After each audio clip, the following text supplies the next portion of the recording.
So if you want to sing the loudest, like the absolute most powerful, face-melting high note of your entire life, you actually have to use the least amount of air possible. Right. It's totally counterintuitive. Yeah, in fact, if you take a massive, chest-heaving gasp of air right before you hit that big chorus, you have literally already guaranteed that your voice is going to crack. It is the ultimate trap, honestly, Yeah. because we have this intuition that effort equals volume, right? And that instinct is just the single biggest destroyer of the human voice. I mean, I was completely floored reading through the material for this deep dive.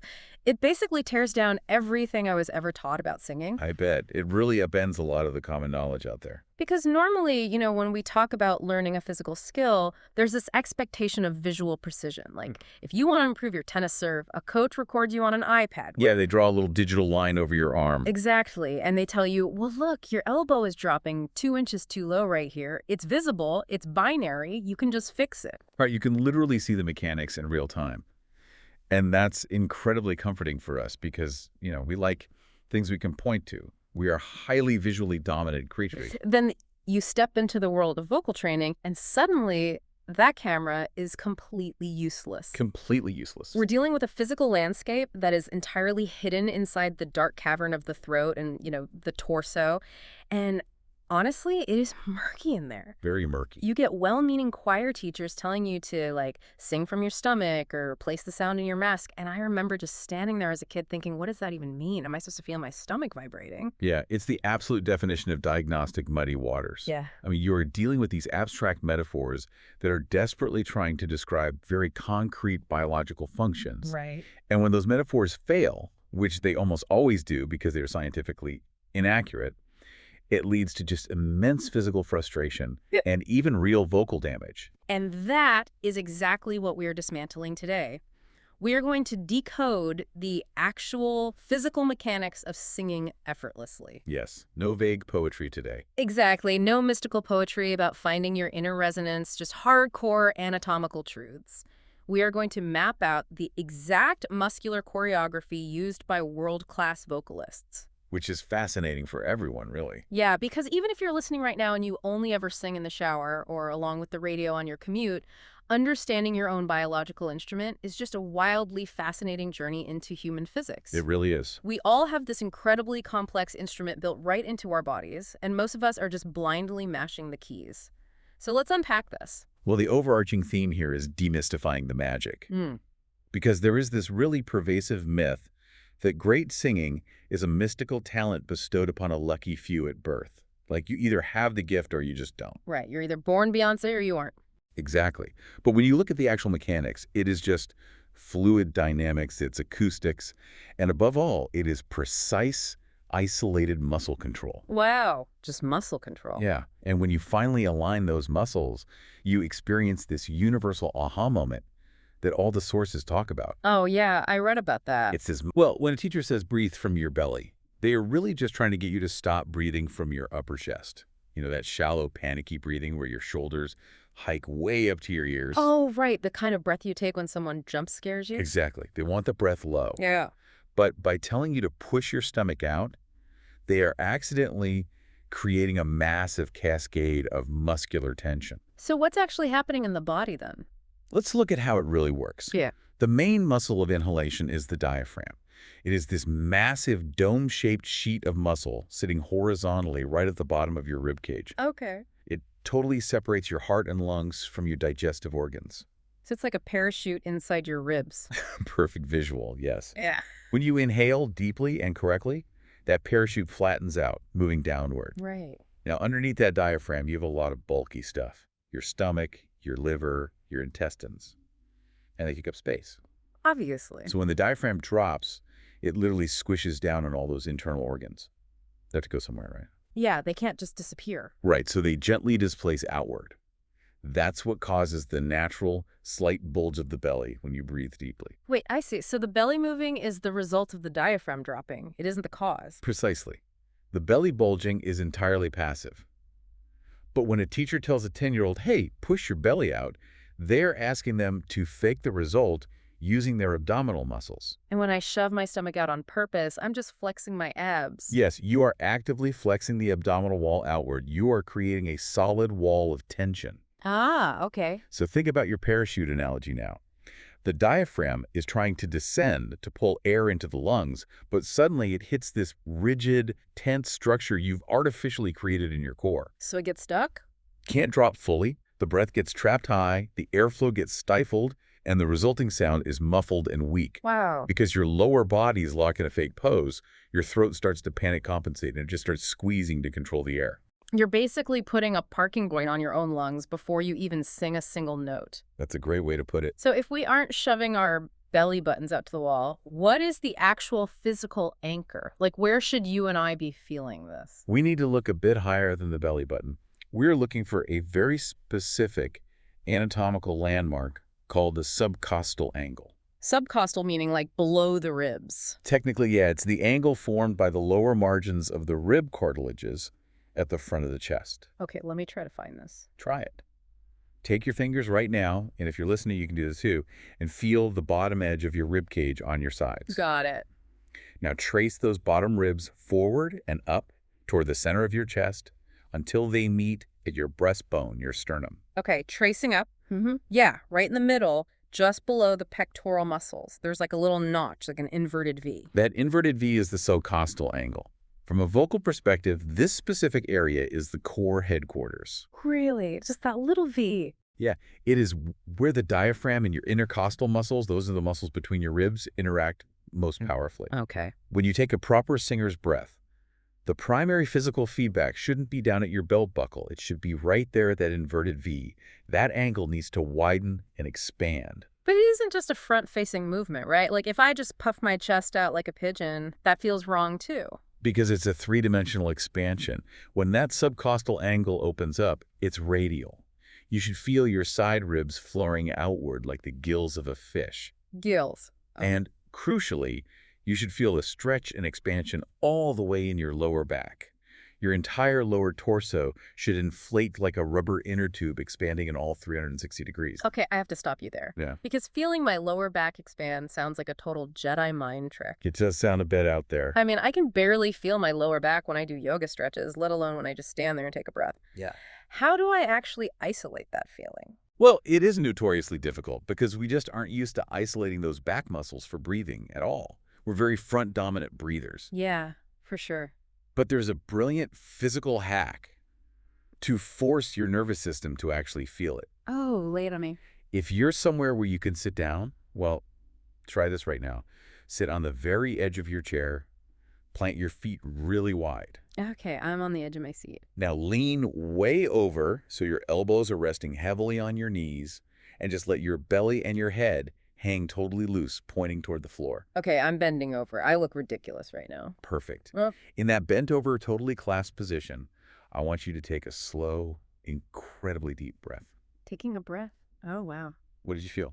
Because my front is totally squished by my legs, the air literally couldn't go forward. I felt my lower back physically rise up toward the ceiling. Like my shirt actually got tight across my kidneys. Exactly. Because you physically compressed the front, your body naturally routed the expansion to the back and the sides. That's great. You just felt your latissimus dorsi and your lower ribs physically expand to accommodate the lungs. That sensation, that wide back-expanding inner tube, is what you need to recreate when you are standing up straight. That is a total game changer. Okay, so I've taken this massive 360-degree breath. My subcostal angle is wide open. But taking the breath is only half the battle, right? It's just the setup, yeah. Because what happens when I actually open my mouth and start to sing the note? My instinct is to immediately deflate. And that instinct is exactly what ruins the vocal phrase. Mm. If you just let the air out of the balloon all at once, the ribcage just collapses. So how do we stop that? To manage the air, we use a concept from the sources called appoggio. It's an old Italian opera term that translates to support or to lean. I've definitely heard vocal coaches scream, support, Yeah. support, but they literally never explain what I'm actually supposed to be supporting. It's so common. Appoggio is the physical act of keeping that subcostal angle gently expanded while you exhale. You are actively resisting the collapse of the ribcage. Hold on, I want to make sure I understand the actual physics here. Sure. If I am exhaling to sing a note, my lungs are shrinking because air is leaving them. How is it physically possible to keep my ribs expanded if the balloons inside them are deflating? It's a masterful manipulation of antagonistic muscles. Meaning muscles fighting each other. Exactly. You have muscles that pull the ribs open for inhaling, and you have different muscles that pull the ribs down and in for exhaling. Okay. In apogeo, as you exhale the air, you actually keep the inhaling muscles slightly engaged. You maintain a flexible outward microtension. It's a literal internal tug-of-war. So the ribs are trying to collapse naturally, but I am mentally and physically holding that inverted V wide open. Yes. And by keeping the ribs suspended in that open posture, you create a regulated, pressurized pocket of air. I see. The lower body is doing the heavy lifting of holding the whole structure open, which means the air is metered out incredibly slowly. So it's not a rush of air. Right. And more importantly, because the intense physical work of holding back the air is happening way down at the rib cage, your throat can be completely 100% relaxed. It's like you're creating a solid concrete foundation for a skyscraper. If the foundation is bearing all the weight and tension, the upper floors don't have to stress. That is the perfect analogy. The vocal cords in your throat are the delicate glass windows of the upper floors. Right. They are tiny, fragile mucous membranes. They should never, ever be doing the heavy lifting of breath support. When people sing from their throat, they are essentially making the windows hold up the building. Ouch. Yeah, that sounds painful. Okay, I feel like I've got this pressurized vault of air built in my lower ribs now. The foundation is poured. Good. But air is just wind. If I just let that air out, it's a sigh. How does that wind actually transform into a ringing, massive sound that fills a whole room? Like, where does the air go next? Now we have to build the acoustic chamber. If the breath is the raw fuel, the mouth and the palate are the architecture that shapes it into something beautiful. Okay, the architecture. This is where we look at the hard palate versus the soft palate. Let's do a quick physical mapping for everyone. If you're listening, take your tongue and place it right behind your top front teeth. Right behind the teeth. Now, slowly drag it backward along the roof of your mouth. At the front, right behind the teeth, it's bony. It has little ridges. It feels like the ceiling of a rocky cave. That is the hard palate. Yep. But as you keep dragging your tongue backward towards your throat, suddenly the hard bone just stops. It transitions into this squishy, fleshy, almost muscular feeling right at the back. That is the soft palate. Defining their distinct roles is incredibly crucial because they do entirely different jobs in the physics of sound. How so? Well, the hard palate is your reflector. It is your soundboard. The soft palate, on the other hand, is a dynamic valve. It acts like an elevator shaft to the upper resonance chambers of your skull.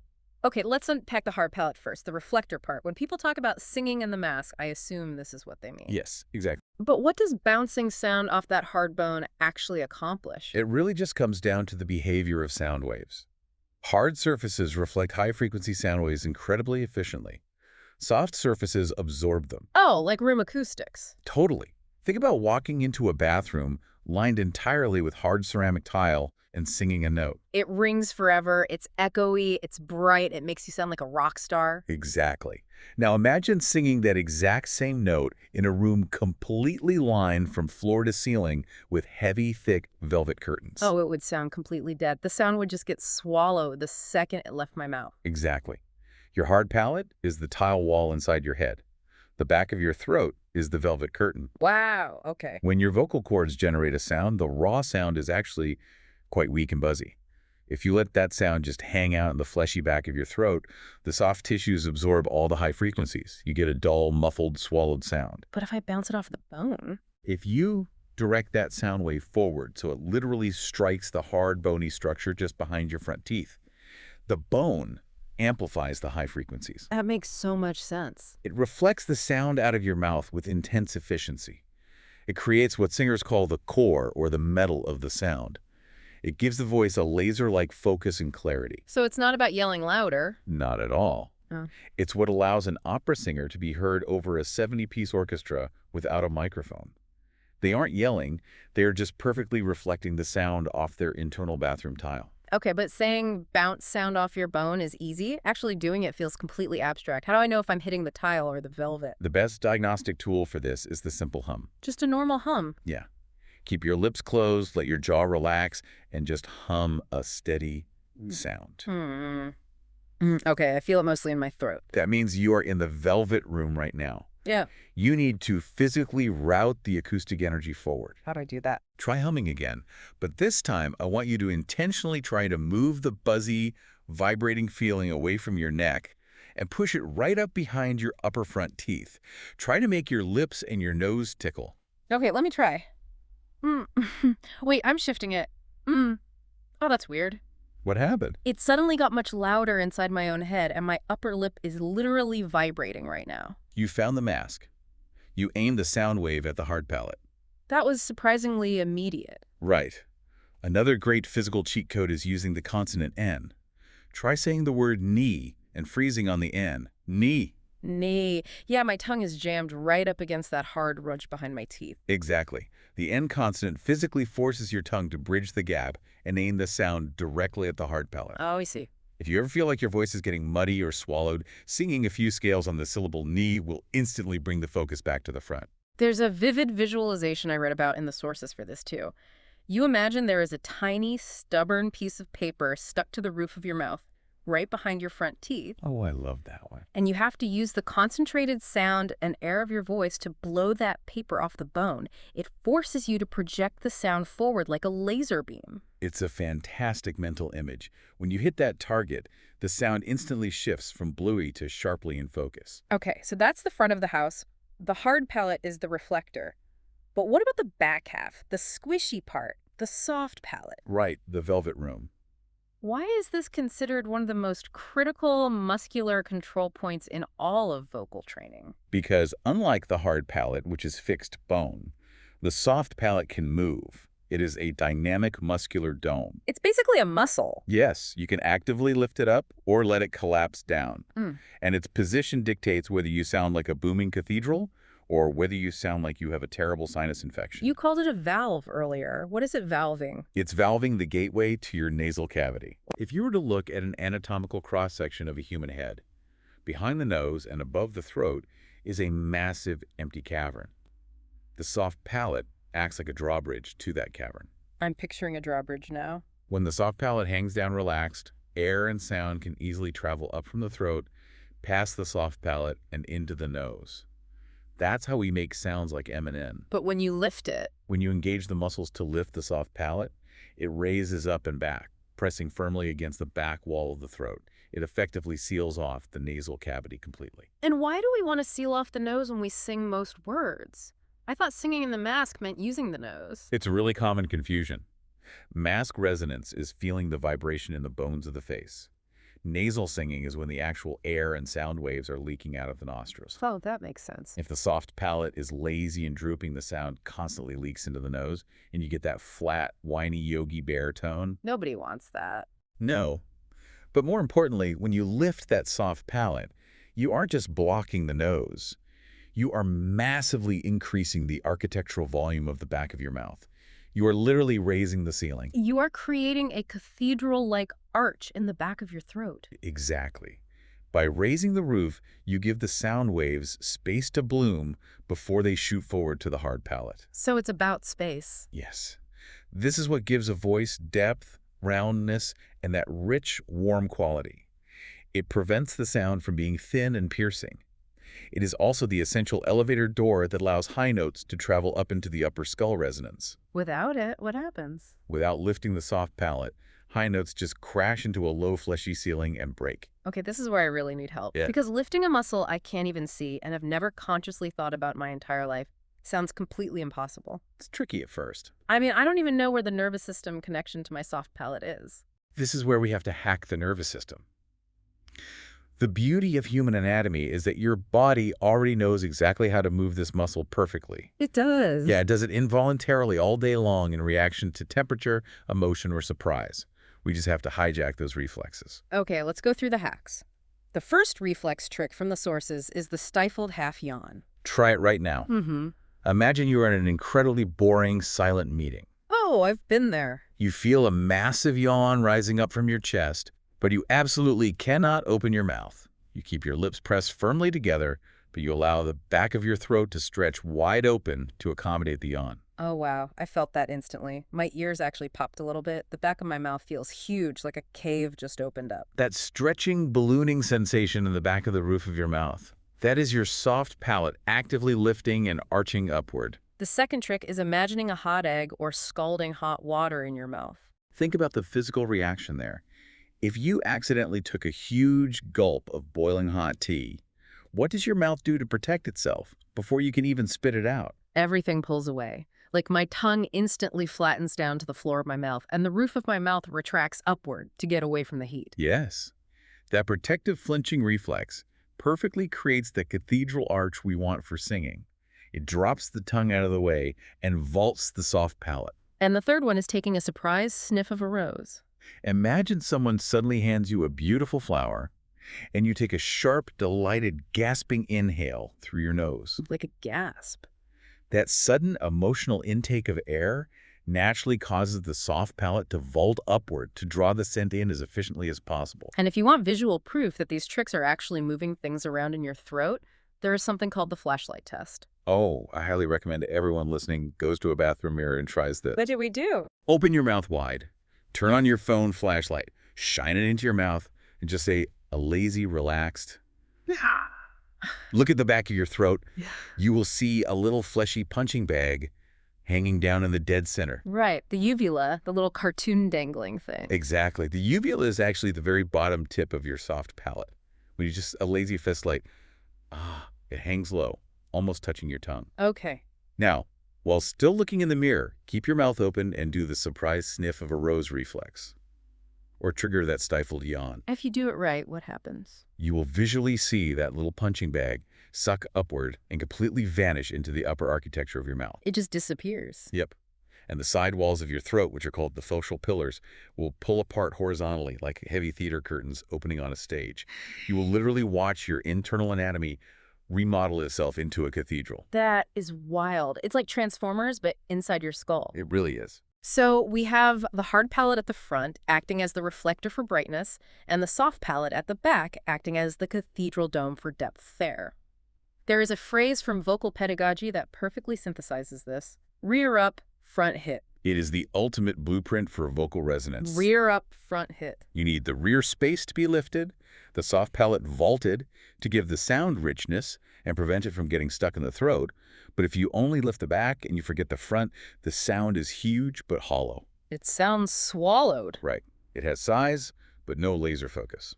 So while maintaining that massive cathedral space in the rear, you must simultaneously take the sand wave itself and shoot it forward to hit the hard palate in the front. Rear up for space, front hit for focus. That combination creates the ideal vocal tone. Incredibly warm and round, but sharply clear and piercing enough to cut through a full band mix. But there is a massive warning that comes with this in the reading. Once singers learn they can lift the soft palate, they tend to overdo it. Oh, absolutely. They think, okay, high soft palate is good, so I will lock it in its tightest position for the entire song. Why is a rigid soft palate dangerous? Because, as we established, the soft palate is a valve for the nasal cavity. If you lock it completely shut and never let it down, you seal off the nose permanently. Okay. And while we don't want vowels to leak into the nose, human language requires the nasal cavity for consonants. Right. Letters like M, N, and N. Exactly. To pronounce the word moon, the acoustic energy must travel through the nose for the M and the N.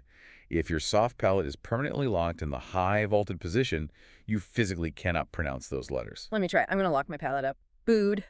I sound exactly like I have a severe head cold. Because having a head cold stuffs up your nose, which has the exact same acoustic effect as permanently lifting the soft palate. It traps the air out of the nasal passage. Wow, okay. Therefore, the soft palate cannot be locked. It must act like a dynamic, bouncy suspension bridge. A suspension bridge. Yet it lifts high for the vowel to give it space and beauty, but it must instantly relax and drop for a microsecond to allow the M and N to resonate in the nose and then bounce right back up. It has to be fluid, not frozen. Fluid, not frozen. Okay, let's take stock. We've got the subcostal angle holding the pressurized breath at the bottom. We've got the soft palate vaulted in the back, and the hard palate ready to bounce the sound forward in the front. The architecture is flawless. It is flawless, but we are missing the engine. We have the fuel, we have the exhaust pipe, but we have no spark plugs. Ah, yes, the vocal cords. This brings us to the most notoriously difficult part of singing, the vocal cords themselves, and mastering something called edge vibration. This is where we cross the line from just carrying a tune into the realm of high-level vocal athleticism. This is the absolute secret to high notes. Yes, high notes, the terror of high notes. Everyone's favorite topic. For most of us, when a high note approaches in a song, our instinct is pure panic. We tense our neck, we tilt our chin up to the ceiling, we take a massive gasp of air, and we basically just yell, hoping we can push the sound up the hill through sheer force of will. And that instinct is exactly why voices crack, fatigue, and ultimately develop nodules. Yelling is that bad.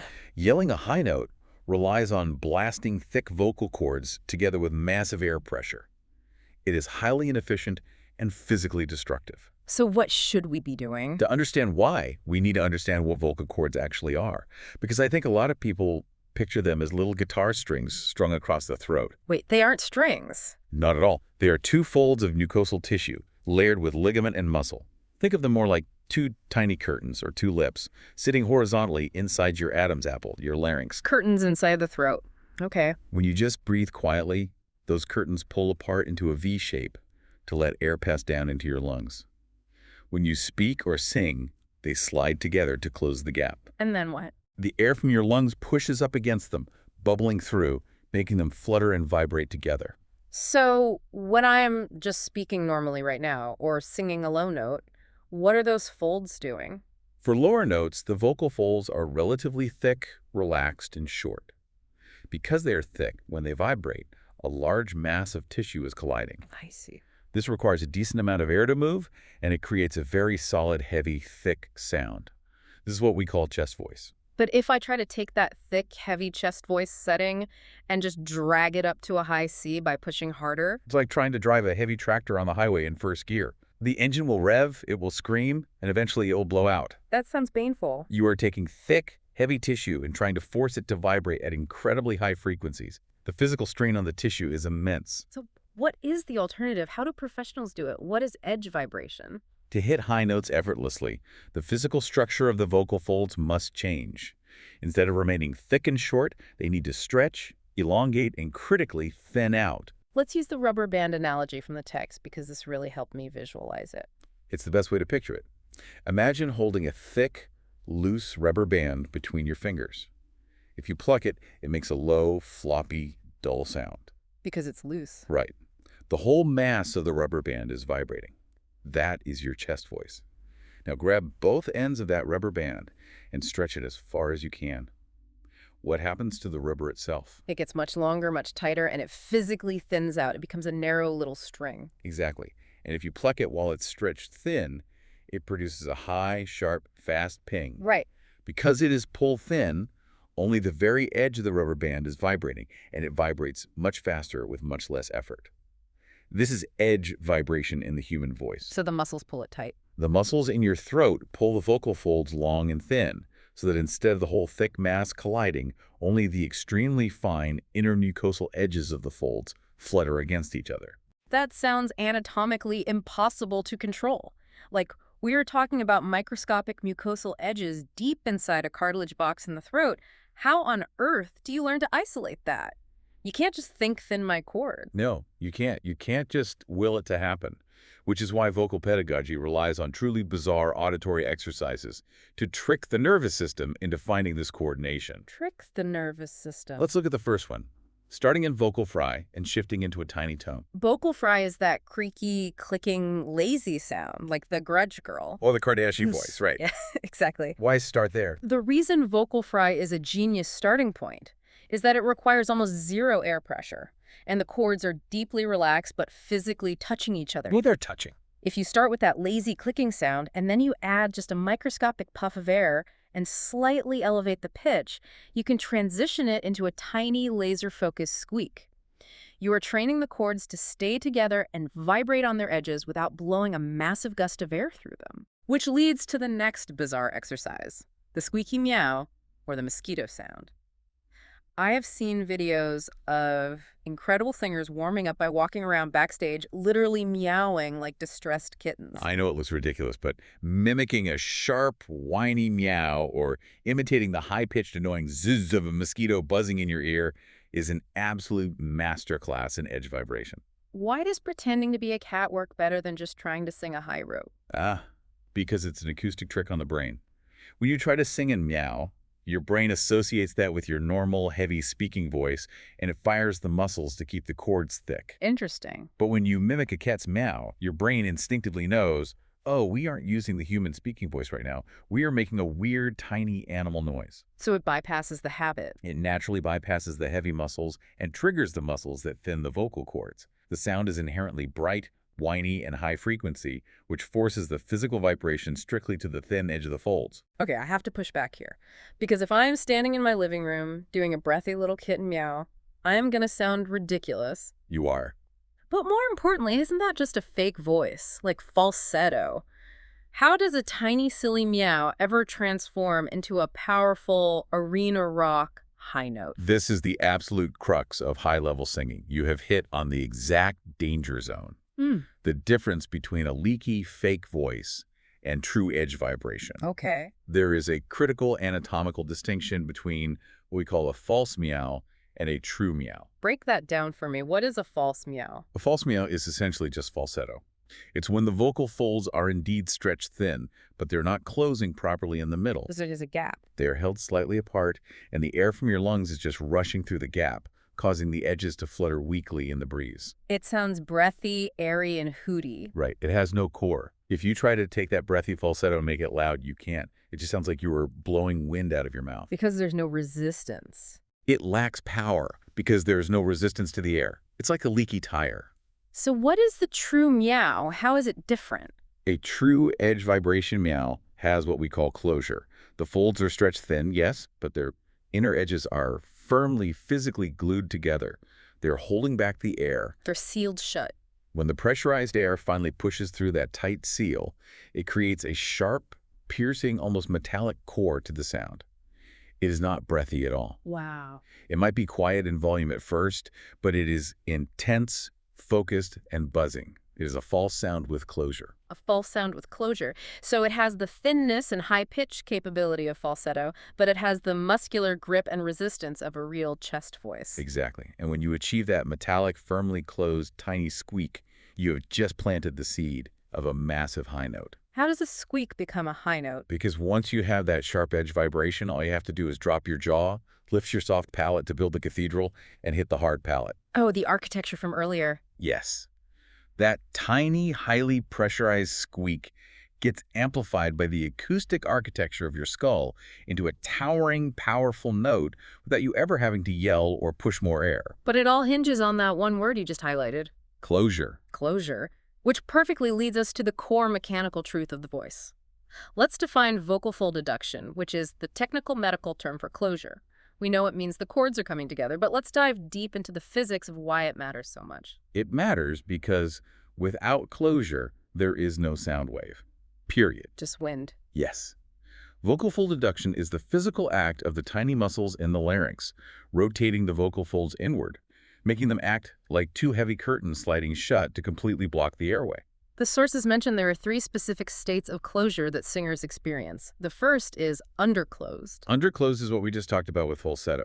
The curtains aren't fully shut, there's a persistent gap, the air leaks out constantly while you sing. Like Marilyn Monroe singing Happy Birthday, Mr. President. Exactly. It's very stylistic, breathy, and sexy, but it's incredibly inefficient. Right, you run out of breath after 3 words because all your air is escaping through the gap. You can never achieve real volume. The opposite extreme is the second state, overclosed. This is the danger zone that most people fall into when they try to sing high or loud. Yes. Overclosed is when the curtains aren't just shut. They are slammed, deadbolted, and barricaded. The muscles squeeze together with massive, inappropriate tension. Think about the physical feeling of trying to deadlift a heavy couch by yourself. When you go to heave it up, you instinctively bear down and grunt, right? That grunt is your vocal folds hypercompressing.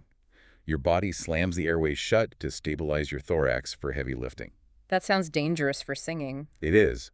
Often the false vocal folds, which sit slightly above the true ones and are meant for protecting the airway when swallowing, get involved and squeeze down too. When you try to sing through an overclosed throat, the sound is choked, strained, grating, and harsh. It feels like you are strangling yourself because mechanically you are. That's how you get nodes. It leads directly to vocal fatigue, inflammation, and nodules. Which leaves the Goldilocks zone, the third state. Perfectly closed. Perfect closure is a miracle of biomechanics. The mucosal edges of the folds meet precisely and firmly in the midline, but with zero excess squeezing from the surrounding neck muscles. No tension. Right. They hold back the pressurized air from the lungs perfectly, but they remain supple enough to ripple and vibrate freely. It sounds completely clean and clear, and it feels entirely effortless in the throat. To really understand how perfect closure creates a powerful sound wave, let's explore the physics analogy of the balloon and the Bernoulli effect.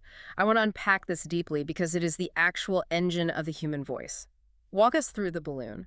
Imagine a blown-up party balloon. If you just let go of the open neck of the balloon, the air rushes out in a chaotic fast gust. Oof! There is no real sound, just wind. That is an open, underclosed throat. Now imagine you pinch the neck of the balloon tightly between your fingers, and you stretch the rubber horizontally. Right, and it makes that horrible, high-pitched squealing noise that annoys everyone in the room. Exactly. But why does it squeal? It squeals because you have created perfect closure. The air inside the balloon is under high pressure. It pushes up against the tight rubber neck. Okay, so pressure is building. The pressure builds until it forces the rubber open for a microscopic fraction of a second, letting a tiny puff of air out. But the moment that puff of air escapes, the pressure drops, and the tight rubber snaps back shut. Open, shut, open, shut. It happens hundreds or thousands of times a second. That rapid, violent interruption of the airflow creates a shock wave in the air.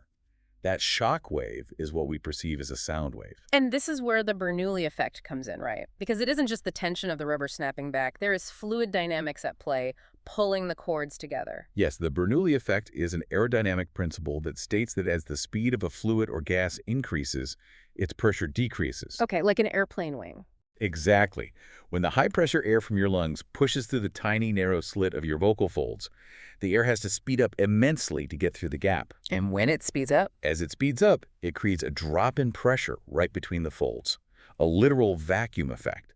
This vacuum literally sucks the mucosal edges of the folds back together.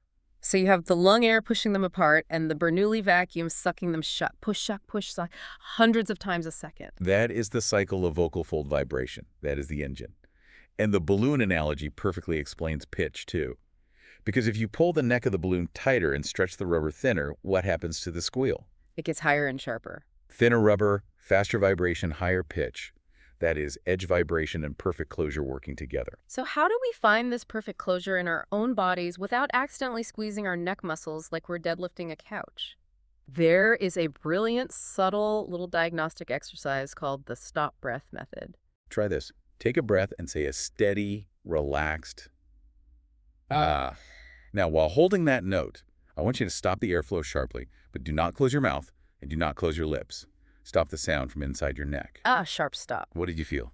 I felt a tiny little click deep inside my Adam's apple. It felt like a microscopic valve just silently shut off the air. That internal valve shutting, that was your vocal fold, snapping perfectly cleanly closed. There was no tension in your jaw, no tension in your neck, just the pure adductor muscles sliding the curtain shut. So that's the feeling. If you can memorize the physical feeling of that tiny trapdoor resting in the closed position, you have found perfect adduction. So that is closure.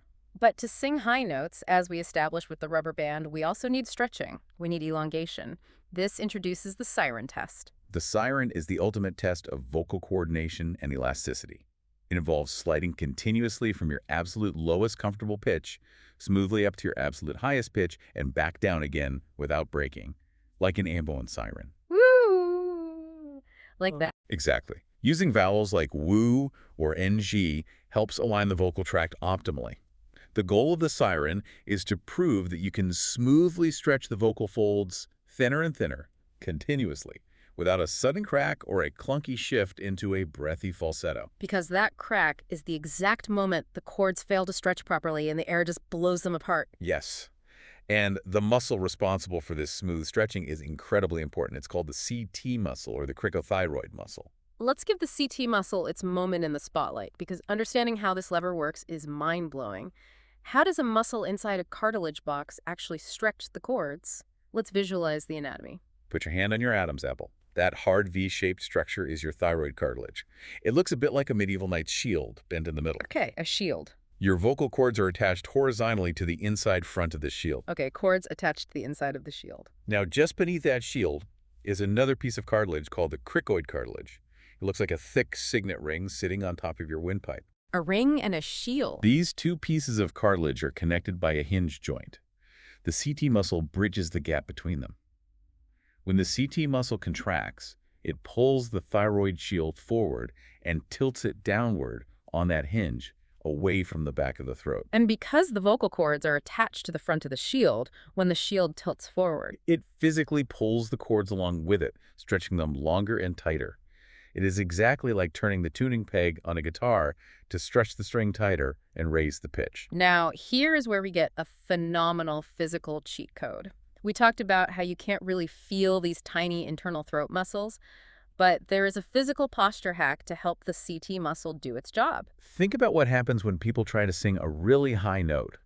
What is their natural, instinctual, physical posture? They lift their chin up, they look at the ceiling, they physically reach upward with their neck. I mean, I do it every time I sing in the car. And it is anatomically the worst thing you can possibly do. What? By throwing your head back and pointing your chin at the ceiling, you stretch all the thick muscles on the front of your neck.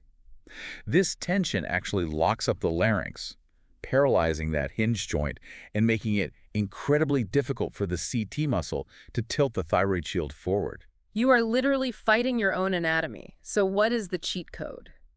Do the exact opposite. When you are doing a siren and ascending to a high note, slightly tilt your head forward and look down. Look down at the floor to sing up to a high note. Yes. By tucking your chin slightly, you release the tension on the outer strap muscles of the neck, and you physically assist the thyroid cartilage in tilting forward. Oh, that makes sense. You are giving the CT muscle a mechanical advantage. It is shocking how much easier a high note will pop out if you look slightly down rather than straining up at the sky. Stretching the cords without raising the entire larynx is the hallmark of a professional. Which brings us to the larynx test.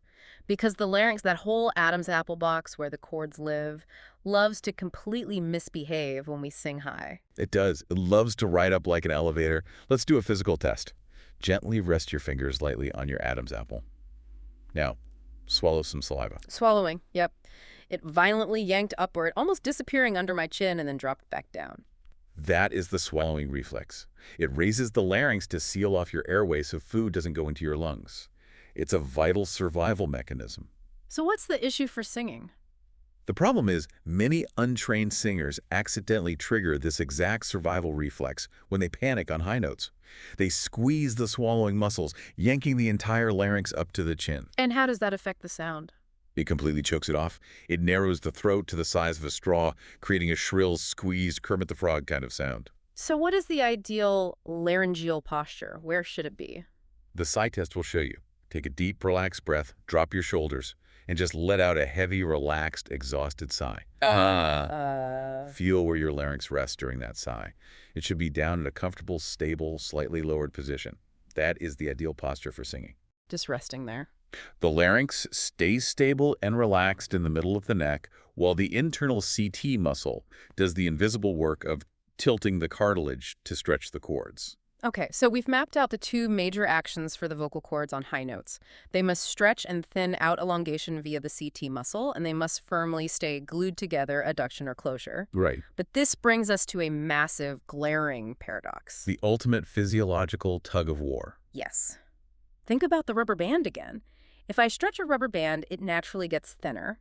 And we just established that if vocal cords get incredibly thin, they become much easier for the pressurized air from our lungs to just blow apart into a leaky falsetto. Exactly. So how on earth do you keep them tightly closed against the air pressure while simultaneously pulling them incredibly thin? It seems like physics and biology are working against each other. You have identified the final boss of vocal technique.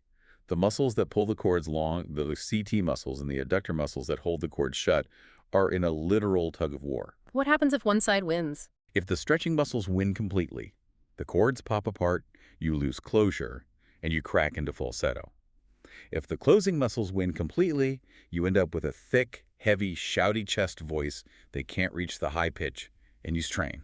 So how do we negotiate a truce? How do we keep them closed while stretching them to the limit? We use some brilliant, highly specific acoustic hacks. The first involves utilizing resistive consonants during practice. We touched on this with the M and N, but here we use the N sound, like in the word sing. or the G sound like in Gug, Why those specific sounds? because they create something called acoustic back pressure, or inertance. When you say an N, the back of your tongue raises up and completely seals against your soft palate. Right. The air traveling up from your lungs is temporarily trapped in the throat. This creates a highly pressurized cushion of air directly above the vocal cords. Wait, air pressure above the cords? Yes. Normally, the cords are fighting the full upward blast of lung air all by themselves. But with the N consonant, they have a cushion of air pushing down on them from above, counteracting the lung pressure. Oh, that's brilliant. It acts like a protective brace, helping to hold the cords closed while they stretch. Practicing your siren slides using NG or Gug trains the cords to stay thinly closed under the safety of that back pressure cushion. That is wild. It's like equalizing the pressure in a submarine so the hull doesn't crush. Exactly. But here's the reality. You can't sing an entire ballad just saying NG and Gug. Eventually, you have to open your mouth and sing wide open vowels like oh and oh. Yeah. And this is where we explore a truly fascinating psychological and physical trick. The sobbing or crying sensation. This is perhaps my favorite vocal technique because it perfectly bridges deep emotion and raw anatomy. How does it work? I want you to think about the physical sensation in your throat when you are intensely, deeply sad. When you are on the verge of tears, holding them back and trying not to cry in public. You get that massive lump in your throat. It feels very tight, a little achy, like a subtle whimpering or holding back sensation. Yes, that whimpering crying reflex triggers a very specific ancient set of internal laryngeal muscles. It actually engages the exact adductor muscles needed to gently but incredibly firmly glue the inner edges of the vocal cords together. The sob acts as a physical emotional adhesive. So, practically speaking, if I am doing a siren slide up to a high note on an open vowel, and I feel my cords starting to get dangerously thin, and I can feel them about to blow apart into falsetto, I should pretend I'm about to cry. Absolutely. You add a subtle sob or a whimpering, pathetic quality to the tone. Instantly, you will feel the cords grip back together. That's amazing. The sobbing reflex overrides the tendency of the thin cords to blow apart. It secures the closure, allowing you to stretch them as thin as you need to for the high note without losing the metallic core of the sound. That is unbelievable. So a powerful, soaring, heroic high note is actually anatomically rooted in a whimper. Exactly. Ultimate power in the voice often comes from harnessing extreme physical vulnerability in the muscles. Which is incredibly poetic. Yeah. But it brings me to the final major contradiction in everything we've discussed today. What's that? Because if we are keeping the cords paper thin and we are holding them delicately closed with a sobbing sensation, what happens to the massive amounts of air we're supposed to push to make it loud? You've arrived at the great airflow paradox. This is the biggest myth in all of singing, perpetuated by every dramatic movie about a singer ever made. Right. We've all seen the cinematic moment. The singer leans back, takes a massive chest-expanding gasp of air, plants their feet, and blasts a hurricane of wind out of their lungs to hit the climax of the song. The classic diva pose. It makes intuitive sense to us. More volume means more effort, which must mean more air. It makes intuitive sense, but it is entirely scientifically false. Blasting air is the fastest, most effective way to destroy a high note and ruin your voice. Why? What happens? Because of the delicate microscopic mechanics we just spent the last 20 minutes building. If your vocal cords are stretched as thin as a single string of a rubber band and you hit them from below with a hurricane-force blast of air from your lungs, what is going to happen? The hurricane is going to blow the thin rubber band wide open. Yes. The sheer physical air pressure will violently blow the thin cords apart, instantly breaking your voice into a breathy, weak falsetto. Or worse. Or, alternatively, your brain will realize the cords are about to be blown apart, panic, and command your outer neck muscles to squeeze the throat shut to act as a dam against the air. The result is a choked, strained, agonizing scream. So blasting air ruins the delicate closure. But if we aren't using massive amounts of air to make the sound loud, how does it actually get loud? This requires a fundamental shift in how we understand acoustics. The golden rule of acoustics in singing is this: loudness is not created by air pressure. It is created by resonance. Resonance, meaning the acoustic spaces in the head and face we talked about earlier. Yes. Let me bring in the acoustic guitar analogy because it illustrates this perfectly. The vocal cords are just the strings of the guitar. Okay. When you pluck a string on a solid body electric guitar that isn't plugged into an amp, what does it sound like? It's tiny. It's just a little metallic tink, tink. You can barely hear it across the room. Exactly. The vocal cords vibrating on their own, isolated from the rest of the body, make a tiny, buzzy squeal. Now think of a beautiful acoustic guitar. Like a big wooden one? The vaulted soft palate, the reflecting hard palate, the nasal cavities, these are the hollow wooden body of the acoustic guitar. They're the amplifier. Okay, I follow the architecture. If you want to play an acoustic guitar loudly, you don't take a sledgehammer and smash the string with maximum force.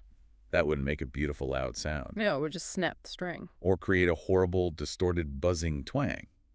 To make it loud, you pluck the string cleanly and efficiently, and you let the brilliant acoustic design of the wooden hollow body do its job. So the wood does the work. The wood magnifies and multiplies that tiny vibration of the string into a booming sound that fills a concert hall. Wow. So I don't need a sledgehammer of air for my lungs. I just need a clean, thin, perfectly closed pluck of the chords, and the architecture of my skull does the amplification for me. Precisely. You don't hit the delicate vocal cords with a hammer breath. You provide a tiny, highly pressurized, laser-thin thread of air to get them vibrating cleanly at the edge, and you let the cathedral of your soft palate and the reflector of your hard palate multiply the volume by a factor of 10. This leads to a realization that is honestly mind-blowing for anyone who has ever strained and turned red in the face on a high note. Right. For the highest, most piercing, loudest notes you can possibly sing, you actually use the least amount of air. The absolute least. The higher you sing and the louder you want the resonance to be, the less physical air you should be emitting. So how does that connect back to the very beginning of our deep dive, back to our subcostal angle and our lower ribs? It brings everything full circle. The subcostal angle expands and locks in the massive breath you took. It acts like a bank vault. Okay. By holding the ribs open, using that apogeo resistance, you are physically preventing the heavy lungs from collapsing and dumping all that air onto the cords at once. It holds it back. The muscular power of the lower body holds the massive volume of air back, rationing it, only letting a microscopic, highly pressurized stream escape upward to the throat. It's like putting your thumb tightly over the end of a garden hose. You hold back the massive flow of water, and what comes out is a tiny, highly pressurized, fast-moving stream that can shoot all the way across the yard. That is exactly it. The pressure is held in the strong torso muscles, not on the fragile throat. High pressure in the torso, tiny, highly efficient airflow at the vocal cords, massive acoustic resonance in the head. That's the secret formula. That is the biological formula for extreme vocal power without pain. Which brings us beautifully to the master synthesis. We have laid out all the complex puzzle pieces over the last hour. Let's build the perfect vocal mechanism from the ground up, as mapped out in the grand table from our source material. Let's do a checklist for the listener. This is where it all aligns. If you get all four of these zones working together, singing stops being a physical struggle and becomes purely aerodynamic. Step 1, the lower body foundation.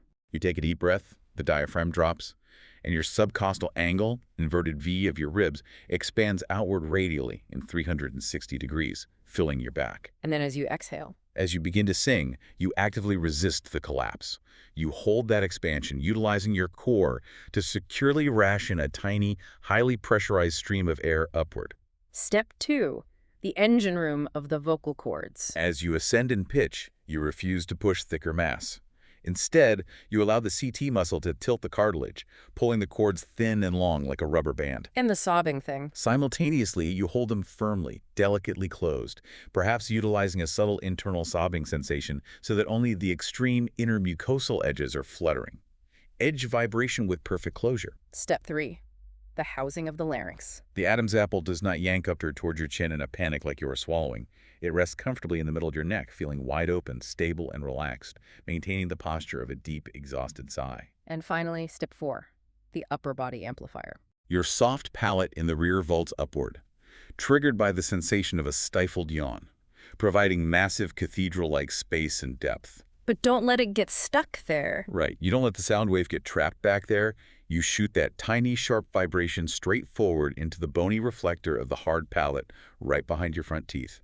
Rear up, front hit. When you lay it all out like that, it sounds less like art and more like a literal biological machine. It is a supreme biomechanical machine. And what the sources note, and what every professional singer will swear to, is that when all four of these zones align perfectly, the physical sensation is shocking. Shocking how? Singing suddenly feels almost entirely effortless in the throat. You feel like you aren't doing any work at all, yet the sound pouring out of your face is massive, ringing, rich, and entirely in your control. So what does this all mean? Truly, what is the core takeaway for anyone listening? What's your take? To me, it means that sinning isn't some ethereal, magical gift granted by the muses to a chosen few. It is an incredible, knowable feat of biological engineering. Absolutely. It is fluid dynamics, acoustics, and isolated muscular coordination. And because it is mechanical, because it is physical, it means anyone, literally anyone with functioning vocal anatomy can learn to operate it.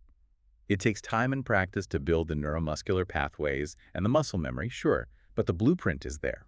It is not magic. It is knowable. Let's quickly recap how far we've come today. We started by ditching the terrible, tension-inducing advice of belly breathing and discovered the 360-degree powerhouse of the subcostal angle. A huge shift. We traced the roof of our mouths to build cathedral out of the squishy, soft palate and a brilliant acoustic reflector out of the hard palate. We learned how to stretch our vocal cords like a rubber band while gluing them together with the emotional trigger of a tiny sob. We go toward a lot of ground. And we completely shattered the cinematic illusion that loud high notes require blasting a ton of air, replacing it with the acoustics of a wooden guitar. We replaced abstract, frustrating metaphors with tangible anatomical realities. But before we let you go, the expert and I were chatting about this material before we hit record today, and we stumbled onto a final, slightly more philosophical thought based on all this biology. Yes. When you really think about the mechanics we just spent an hour describing, the system is astonishingly delicate. It really is. We are talking about changing the shape of a millimeter of mucosal tissue inside a cartilage box. We're talking about lifting the arch of your palate by a fraction of an inch. Tiny movements. And yet, those microscopic internal muscular shifts completely alter how the world hears your voice.